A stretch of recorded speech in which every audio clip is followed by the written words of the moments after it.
Hello and welcome to the Rhythm Changes podcast. I'm your host, Will Chernoff, and this episode is sponsored by 12th Street Sound. You can get to this recording studio in New Westminster by going to 12thstreet.ca/RCP and seeing what the owner, Anthony Senarini, has in store for you, the listener of this show. Our roots with him go deep, and we encourage you to record some music there in 2023. Make some memories and have a great time on your next recording project. Go to 12thstreet.ca/RCP to book a date with Anthony in the studio today. There was no age thing there. We were a bunch of women just having the time of our lives. We were like little kids, just like having so much fun playing music and like goofing around and just having a great time. All right, we've got another new episode this month, and we're very excited for our guest to join us. She's very generous with her time. Can't wait to bring that to you. But first, if you're not a member, become one for free today at rhythmchanges.ca. You'll get the free weekly article. You'll get gigs sent to you every week, and you'll hear about new artist recordings and events that you can enjoy and share in our local community. That's at rhythmchanges.ca. Sign up for free today. My conversation with a very exciting young vocalist up next.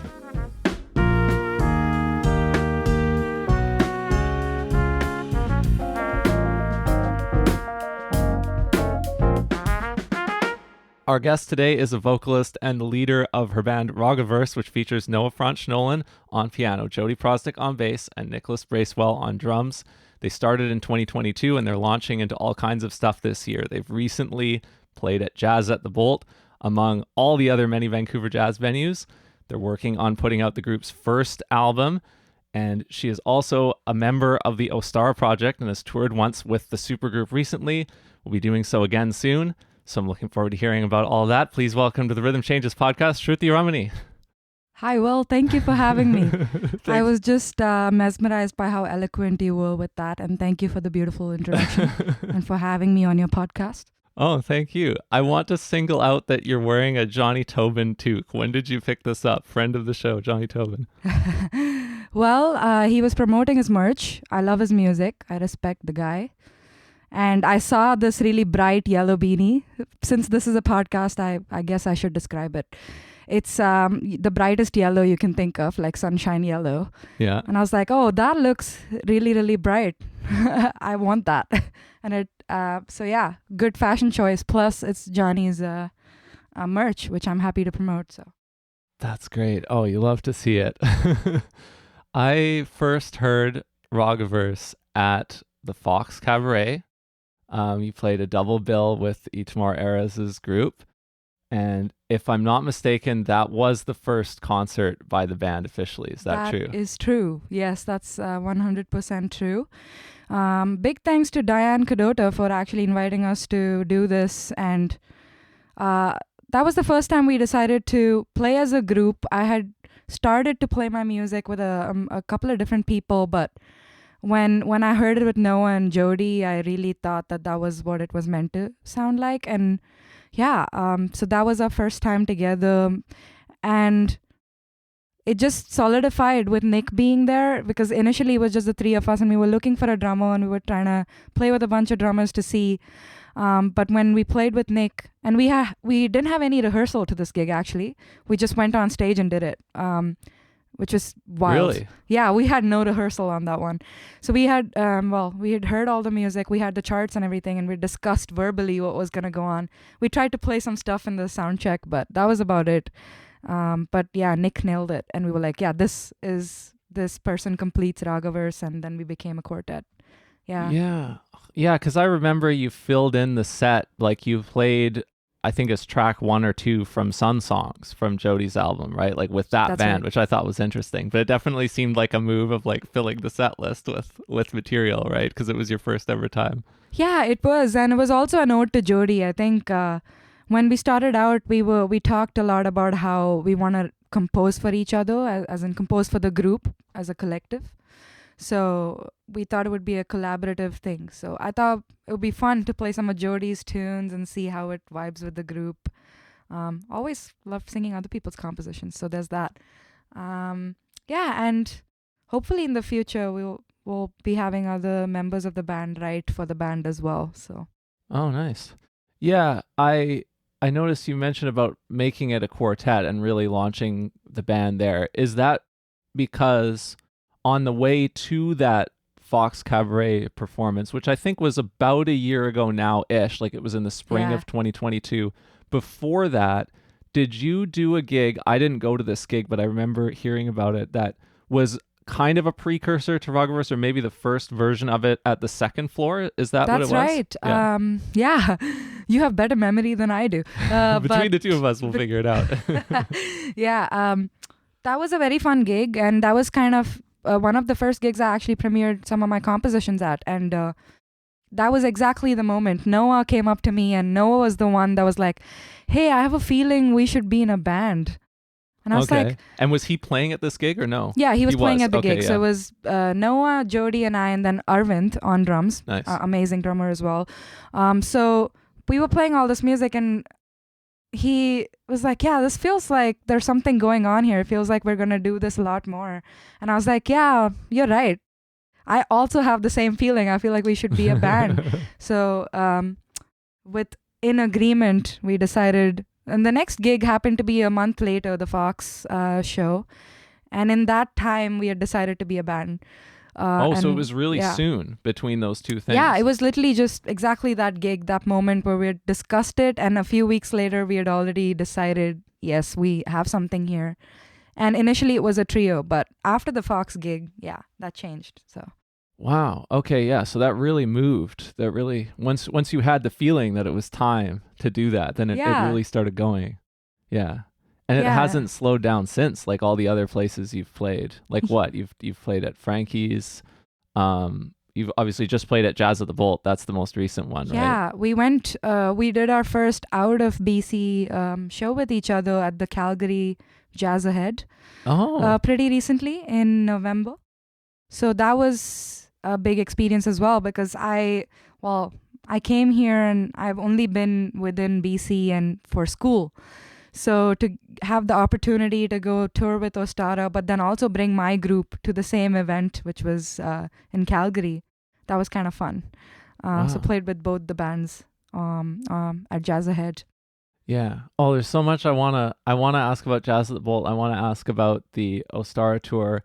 You did mention out of Vancouver, or out of BC at least, and I recently went out of Vancouver. I went to Nanaimo to play a gig with somebody who I believe is your friend. Yes, Tegan that is Cooch. right. She's a very dear friend of mine. And we had met for the first time when we showed up for the sound check. So that was the first time we met in person, and that was really in the spirit of improvisation we felt. And I think you and Tegan know each other because you both went to VIU, right? Yeah, she was one of my first friends in Canada, and I'm very introverted, I would say. I'm not very proactive at making connections, being a musician really helps that fact, because I do have to make connections for my music to grow, and it's kind of the therapeutic thing for me to do is to make friends through music. But Tegan actually just came up to me one time and was like, hey, you want to grab some beers and we can go hang out at my house and we'll talk music and we'll chill. We're in the same program. And I was like, yeah, we are. Thanks for asking. I'll take you up on that. And that evening, I bought a couple of beers and went over to hers, and we heard music the whole night and chatted, and we're thick friends ever since. Wow. It's been a few years now. Yeah. Yeah, that 4 totally years. checks out, because we connected because I did an article before she came and played her first show in Vancouver at the Second Floor Gastown, Right. and Sharon played piano with her. And then I think she went to go see somebody's gig at La Fabrique, maybe where Arvind was playing, or maybe Arvind was playing again at Second Floor. So she hung around the rest of the weekend with you guys, and then I heard about that, but I missed it. I didn't make it to any of those gigs, and then I was Right. like, well, can we do something in Nanaimo soon? And then I looked for a gig at the Vault, and then kind of made that happen from nothing. So there's a great example of somebody just being willing to make things happen, right? Yeah.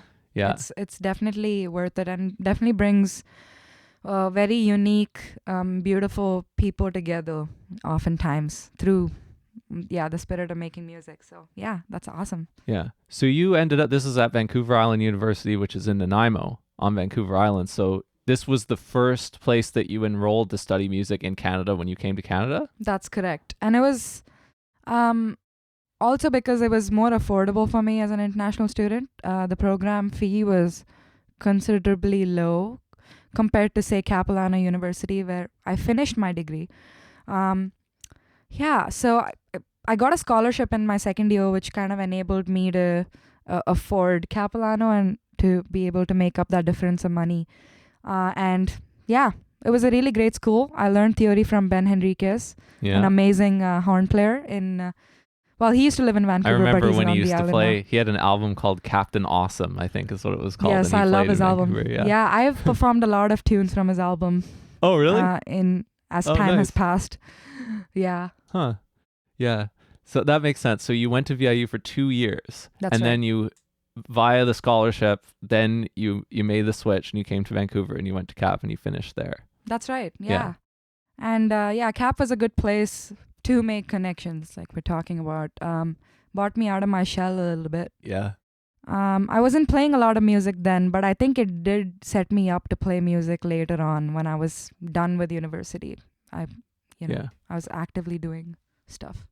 What's a kind of bird's eye view of where you were at before you arrived at VIU? Like, where in India were you living? Where were you at in terms of school or music at that point? And then, like, how did you decide? What were the circumstances around you actually choosing to come here? Because that's a huge deal. Yeah, that was it's been a wild ride. A lot of personal life events actually did lead me to take this decision of moving to Canada. But before I got mesmerized by jazz and I developed this obsession with learning jazz, I was predominantly an Indian classical musician, like Hindustani music, and I was learning with my guru, Dr. Ritu Johri from Agra Gharana.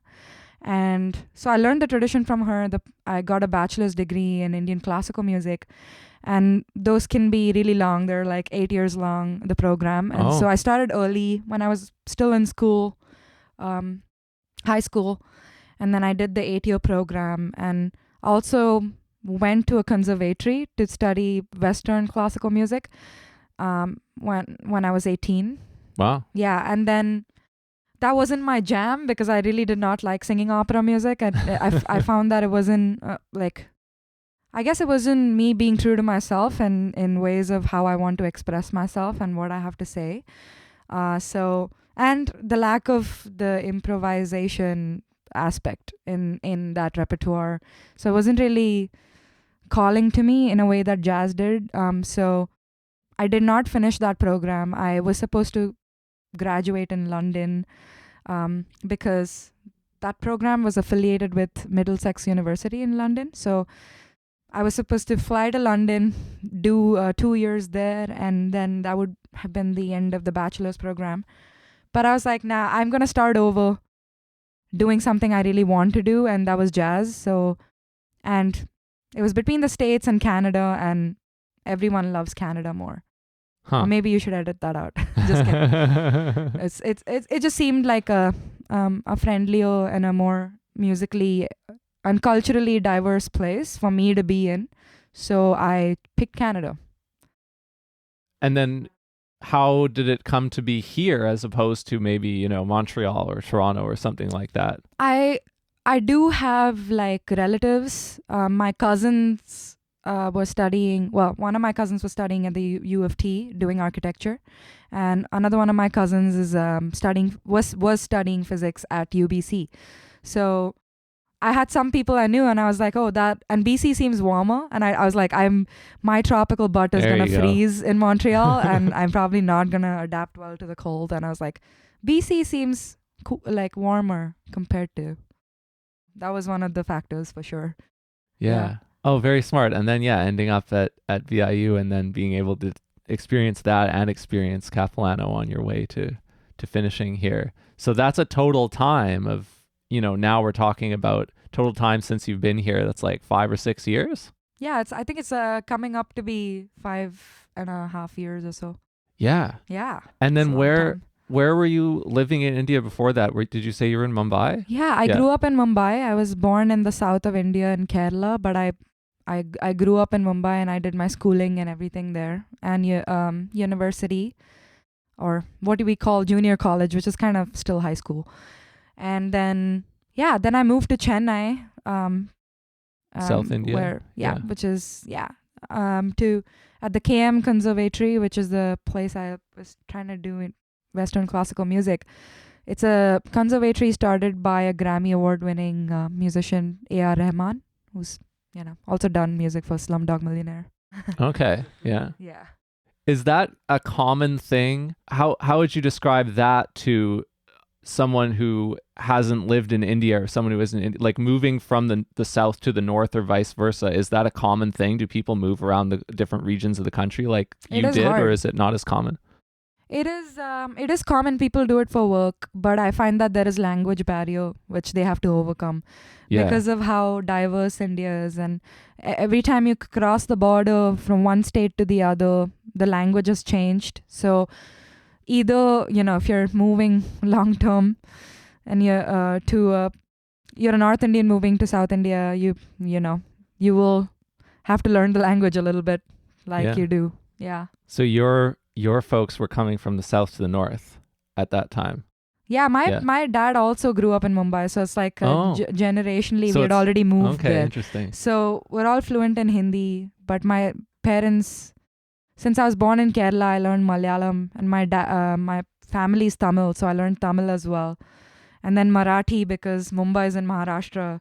So yeah, it's just kind of a lot of things going up. That's exactly where I was going, because you said before we started recording that the English was your fifth language, and I wanted to see how we got there and which different Indian languages you were. But now that makes sense, because your family kind of has moved around a bit, and you've been exposed to, you got exposed to 4 different languages in like 3 or 4 different Indian states, right? So, that's right. Yeah. Huh. Do you think you're going to go for a 6th at some point? Does it get easier once you get to your 5th? Or no, I have no idea. Actually, I did not learn any of these languages. I don't think I remember learning any of these languages. Wow, for so example, you're really young. Yeah. I think when you're a toddler, you're an infant, and you're learning these languages. It's not learning. You just assimilate it. You just soak it up. Just soak it up. Yeah, right? that's perfect. And then you know it when you're an adult. You already know it. And I feel like that's what happened to me, and I'm actually terrible at learning languages. So people assume that, just because I speak 4 or 5 of them, they're like, oh yeah, you must be so good with words. And I'm like, no, not really. I just, already had them. Oh, that's so funny. I've been trying to learn French, and it's incredibly hard. That's all I'm going to say. So I was going to compare it it's if you were moving from Chennai to Mumbai or something like that, and you were like only in one language, if you're only in a South Indian language and you were going there, it would be like if we were moving to Quebec or vice versa, exactly, right? Like it's that level. But there's so many different states. It's not just French English. It's like there's all the different stuff there. Right. And then there's also you hope that people can, because a lot of people speak English in India. So if you go even to the South, English can get you by, because in especially in the states that are in the South, people are very fluent. Yeah. So yeah. That's the only way. Were you fluent in English while you were still a young kid then, while you were learning all the other languages, or did that come later, like maybe as you got further in your schooling? I think it definitely came further in my schooling, because we did not speak English at home. It's funny, we speak in a lot of different languages at home because my house is unique. Particularly, we speak Tamil, Hindi, we speak Malayalam. It's a mix sometimes. We switch in between sentences, etc. All of that also happens. So that's a kind of it's not a very pure way of communicating in one language, but we do have all these tools, and it helps sometimes. But English, I think I got more fluent with the more I got into like Western music and like movies, and I started watching Western like pop culture, like just TV and cinemas and stuff. And that definitely helped. Yeah. Yeah. What were some of the things, like probably even pre-jazz, for you that like really caught you when you're talking about getting exposed to Western music and stuff? Like, what are the first things for you? Pre-jazz, it was pop music. Yeah. So, and that was like, my cousin sister Supriya, she was like the coolest person. She gave me like this whole hard drive of music. It had like Bon Jovi, it had Aerosmith, AC/DC, it had like like all the rock legends, and then also had like wild collection of drum and bass and trance music. Oh, So wow. also got me into electronic side of things like Ocean Labs and like Watercolor, Pendulum, all these like groups. Huh. Strange, Bonobo, all these kind of different kind of artists all on one massive hard drive that she gave to me. And in that was also, I also discovered like Taylor Swift. So that was around the time where Taylor Swift's first album had come out, Fearless. Yeah. And I'm not the biggest Taylor Swift fan, but I do have to acknowledge that she like I that album was one of the first ones I tried to sing in English. Like I was like, Oh. I'm gonna try to see how it sounds or whatever. So yeah, that was, and Bryan Adams, of course, Huh. Canadian legend. I actually knew Bryan Adams when I was 11. Oh, wow. Summer of '69 and On a Day Like Today, like these iconic tracks Oh, that I that's so heard great. back in the day. It was fun. But yeah, it was all early on. But pop, I did love singing pop, but it did not like do things for me like jazz did. Like But you that didn't know that obsession. yet because you hadn't gotten into jazz yet, Yeah, right? I hadn't gotten into jazz yet. Yeah. Point. Yeah. And then maybe you really start getting into it once you get here. Like now that you're here and now that you've had all these jazz experiences, if you look back, like how much of that had you gotten into yet before you left while you were still in India? Did you just kind of start getting into it and you didn't really know what you were Yeah. into yet, or were you already like really, really, really into jazz before you came here? No, I actually was like, I knew limited jazz, but in Mumbai has a robust jazz scene. So like Nice. one of the vocal teachers, Samantha Noella, she just the basics of singing jazz, like how a standard looks like, all of these things I was vaguely familiar with. And I was playing with a German guitar player named Max Kluth, who was my former guitar teacher as well, also a jazz musician. So jazz was like there in my life, and I was starting to get hooked to it, and I was starting to listen to records at that point. But I was just starting down, climbing down the list of legends like Ella, Miles, and John Coltrane, just listening to all the things that we knew in India, like all of these people are the goats, Yeah. But yeah, then I came here and then I started listening to like local legends, like, Jodi Proznick, who happens to be in a band with me now. Not gonna brag, but Brad Turner, Seamus, and then I watched like Peter Bernstein here in the city, Yeah. with Larry Goldings. It's all of these people that I was like, oh, whoa, like jazz is so much more than what I've heard, and it has potential to be more, because to me, jazz has always been about expression. It has been the truest form of expression for Black people back in the day. It's their music after all. So in the spirit of being true to yourself and expressing yourself, I feel like jazz is a ever-growing umbrella of different people expressing in different ways that is honest to them. Yeah. Yeah. So that's why jazz, but yeah. Yeah. So you mentioned Ben Henriquez in terms of people at VIU, and there would be the other people at VIU who would have influenced you or who would have been your mentors there, and then you would have had your friends and Tegan and those kind of people. For sure. Then when you get to CAP and when you have your first year or so there and you get deeper into it, who emerges as like your biggest faculty influences and peers who influenced you the most at CAP? That's a good question. There's a long list for sure. I was working with Jennifer Scott as my mentor on voice. So that was really important to me because I was still starting to just understand what swinging is, because in my tradition, we don't swing like that. Yeah. We have different ways of swinging, but it's just not the way that the feel is. So Jennifer Scott, she did definitely help me understand or help me navigate how it feels to do that, and also the importance of lyric, which I did, must be the language barrier or whatever, but, I never really connected with ballads in the way that I did to the lyrics in the way that I do now. I didn't do that because I don't know. I would just be more um, analytical, I think, in terms of how to sing it, what the notes are, what note choices I'm making, rather than actually focusing on the feeling of the ballad and what it's supposed to evoke. I think Jen Scott made me really focus on that. So Jen Scott, Brad Turner, because his improvising module.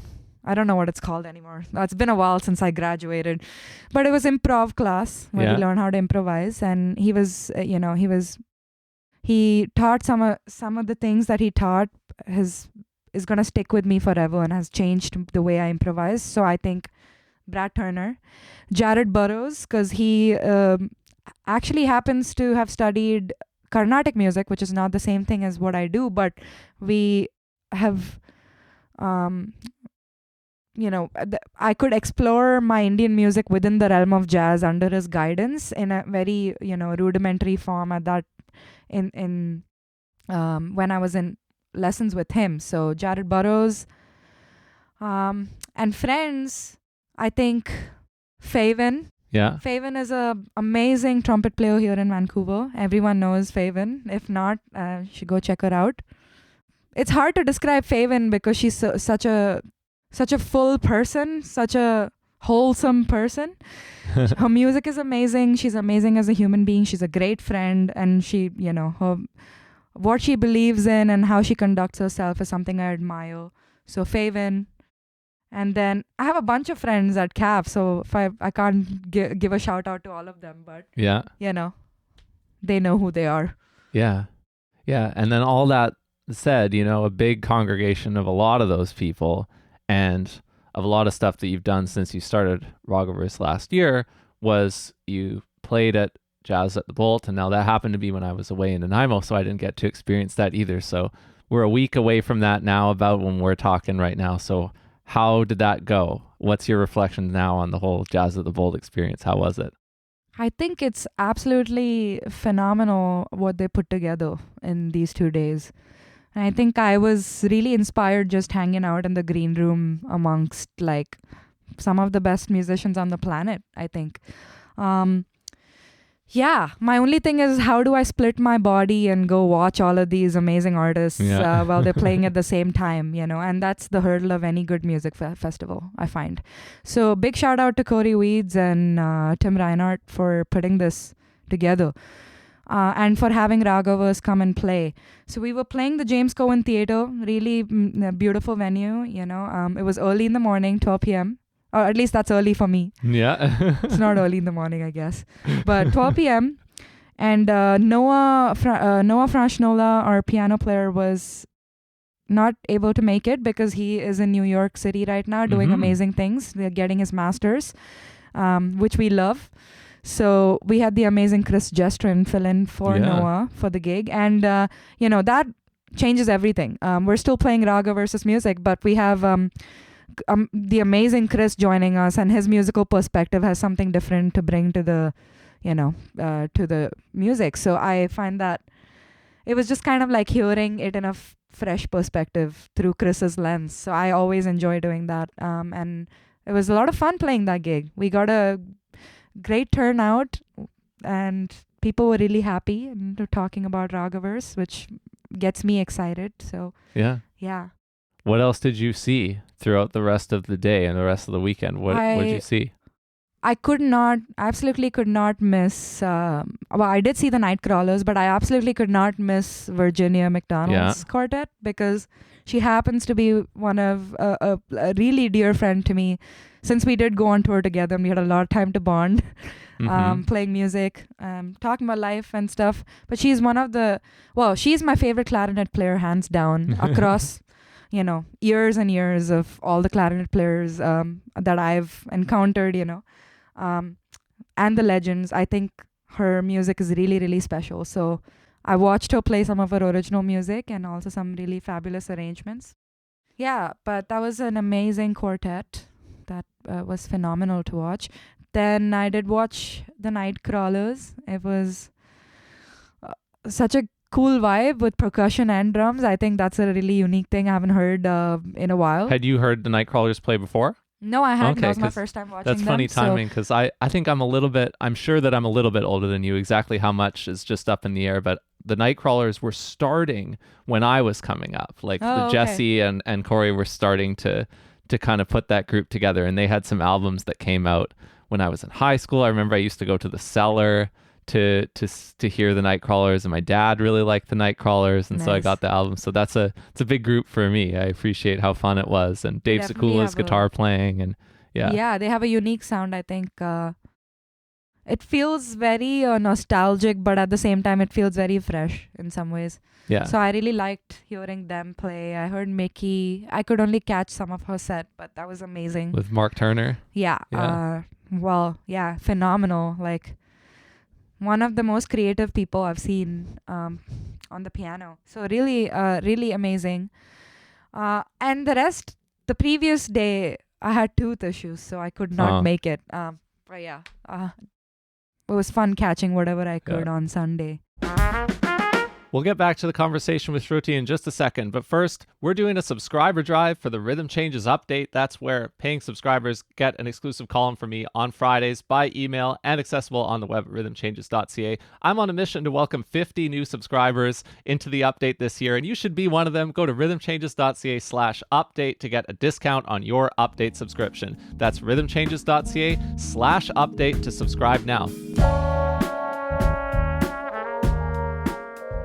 So you've been playing with Noah for how long? Because Noah is not a Cap guy.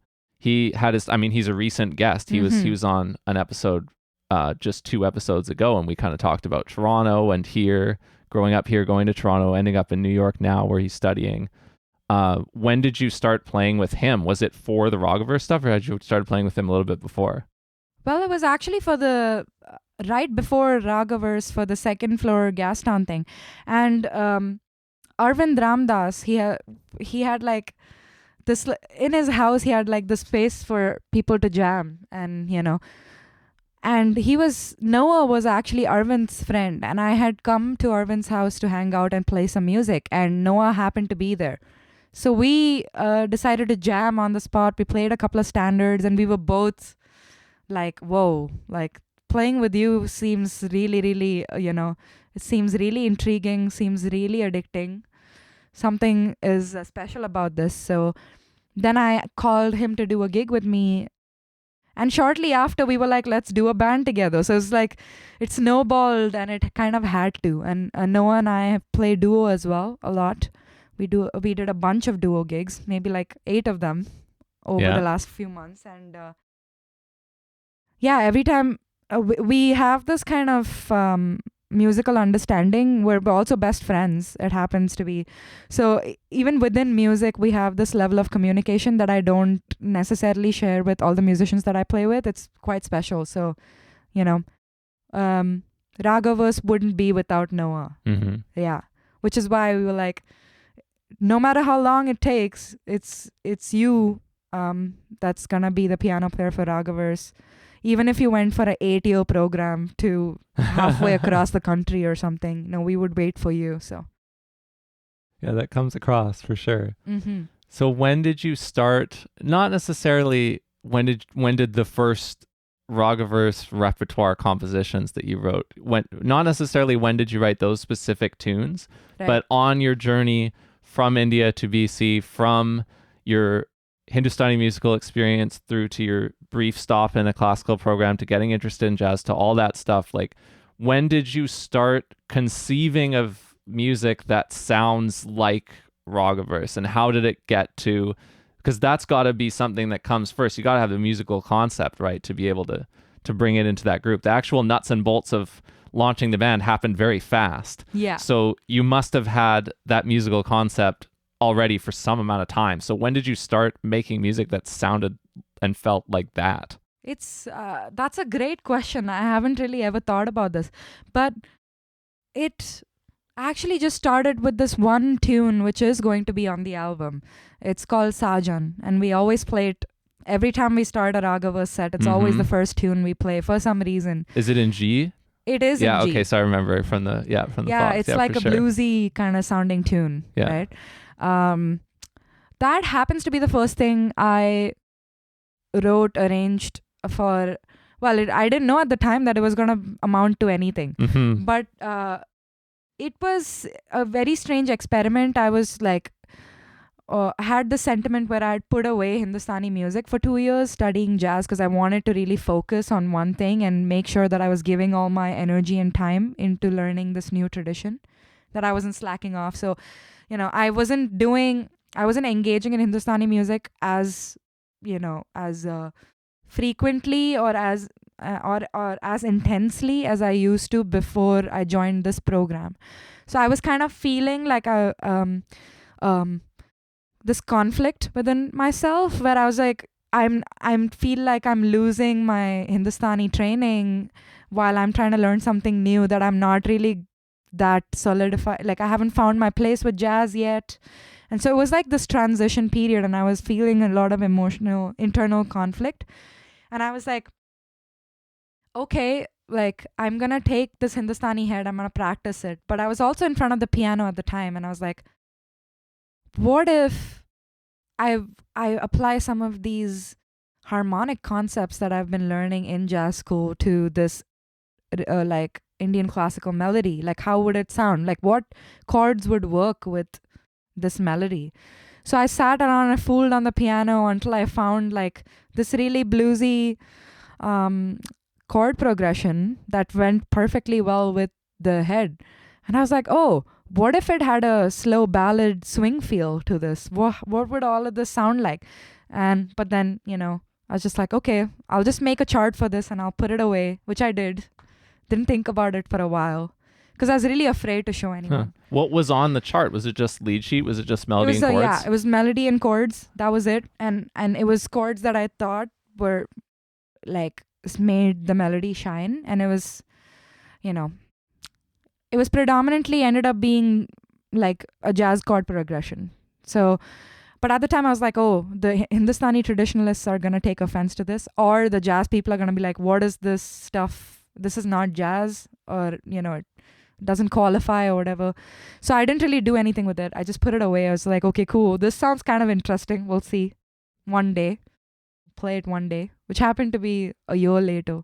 Huh. So I waited for a long time.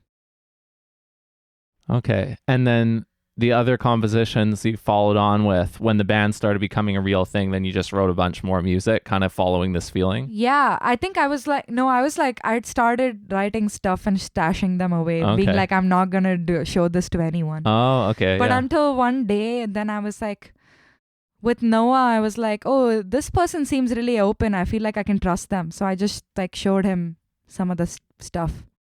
And he was like, oh, this is incredible. And then he started playing with, and I was like, that was a revelation. I was like, I've never heard Hindustani music like this, and haven't heard jazz music like this. So, it's just something else. It's morphed into something. Yeah.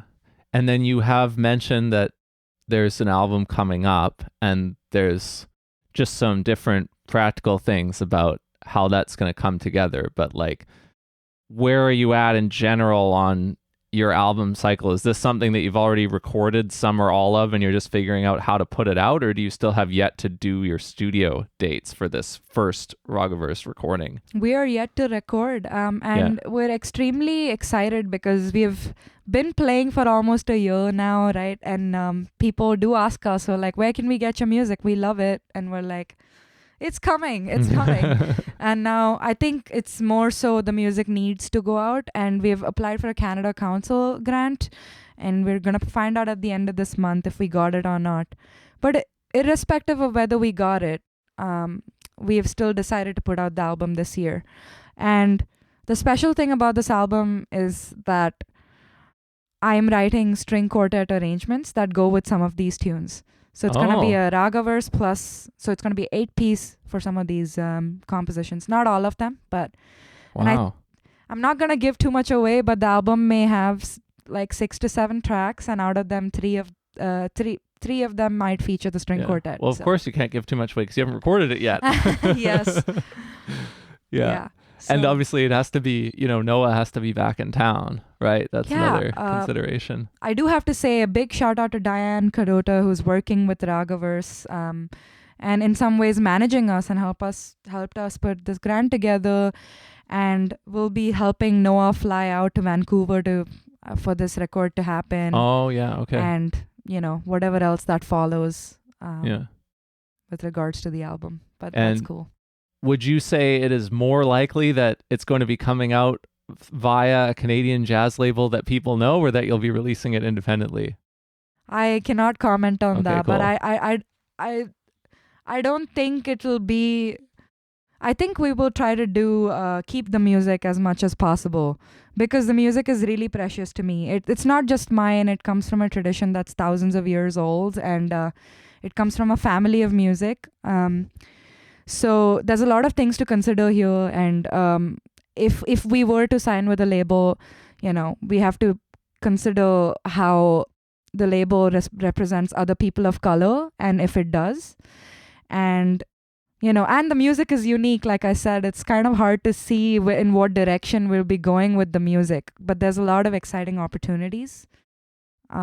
It's something to think about. Yeah. So. Well, it sounds like it's something that you still have the choice on. Like you haven't had to commit on that one way or another yet. You can still see. I think we want to get the ball rolling with just having the music together, and having our album art, having deciding how we're gonna market this, and then us as a group, we're still gauging our options. A lot of different opportunities are presenting themselves to us with regards to how we want to market it and if we want to sign up with people. So we're still weighing our options at this point. We'll see. That's a great place to be. Yeah. Yeah.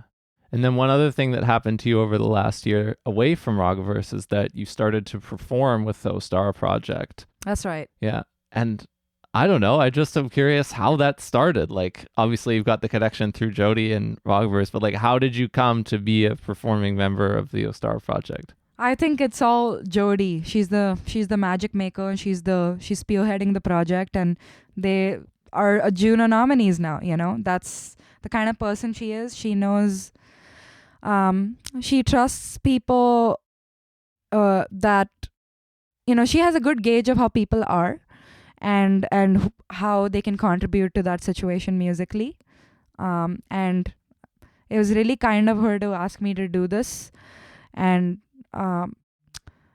they were kind of reimagining the Ostara for a kind of a second iteration of it, with Virginia McDonald on clarinet. And so it was 3 horns, and then now there's Lila as well as a vocalist. So the Ostara is just growing, and I found that it was really kind and mostly my honor that Jodi decided to have me in the group as it was expanding. So. And was that in the context of they wanted you for the fall tour? Yeah, they want me to do the fall tour, and I'm going to be recording. Well, this is maybe confidential yet, but Ostara will be recording a second album. Yeah.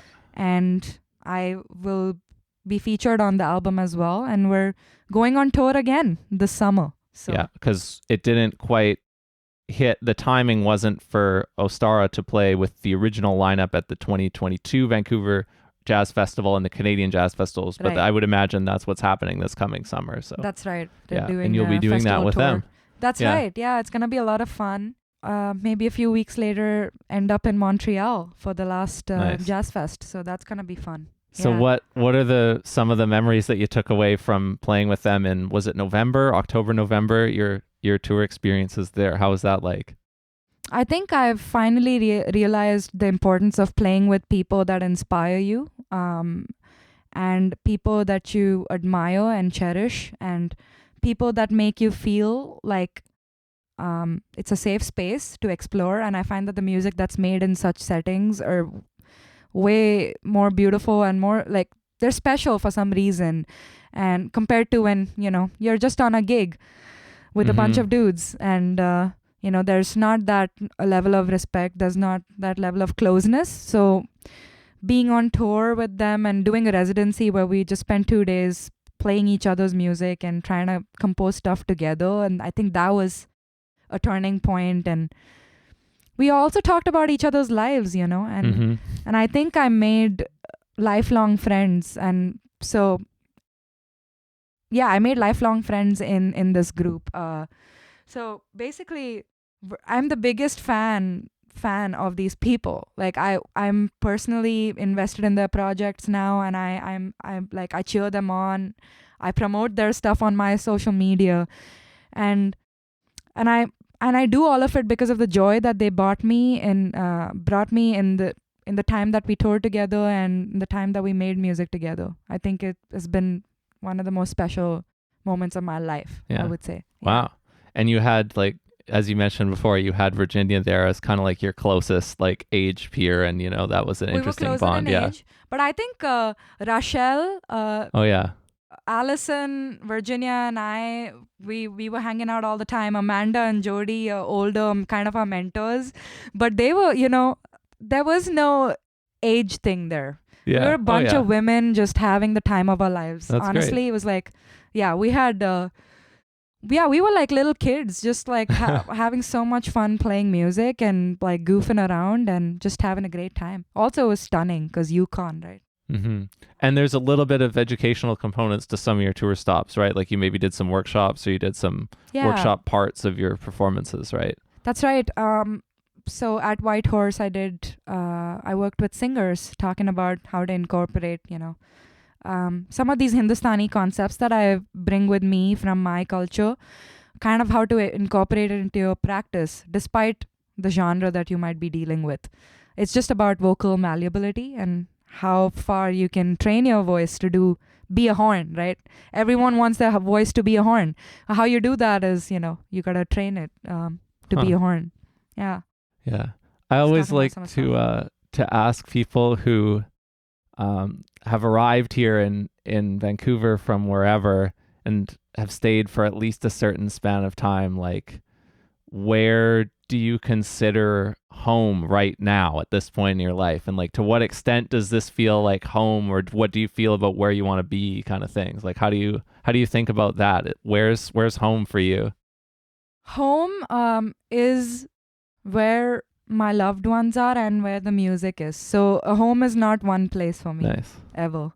Like, home is always it's more so a feeling, a concept, than it is a physical entity, So for me, I feel like, yes, Vancouver is very much home for me right now because my partner and I, we live in the West End. We share a home together. We have a cat. Nice. So that's our little family right there. And, the musical community, they're my friends. They're the people that I'm the closest to, that I make music with on a spiritual level, also close to. So I find that home is Vancouver right now. And part of what makes home is my parents, who are in Mumbai right now. So it's kind of like hard to say one place, right? Yeah.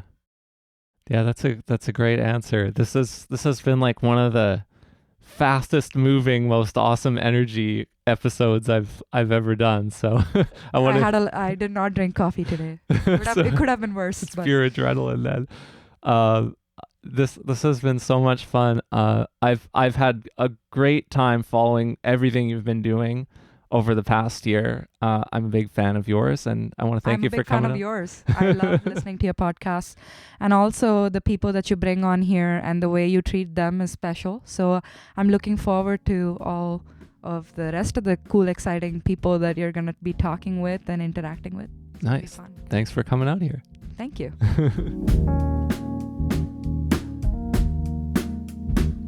Thank you for tuning in to this episode of the Rhythm Changes podcast. If you enjoyed it, I've been going deeper into the podcasting game, and I'm working on another show called Pacific Sound Radio. It's the longest running Vancouver music interview podcast. My friend James Olson is the host, and I co-produce it with him. You can find Pacific Sound Radio in your podcast app. Check it out. There's a new episode out right now. So go listen to Pacific Sound Radio, one of the Chernoff Music group of podcasts. Thanks, and I'll catch you next time.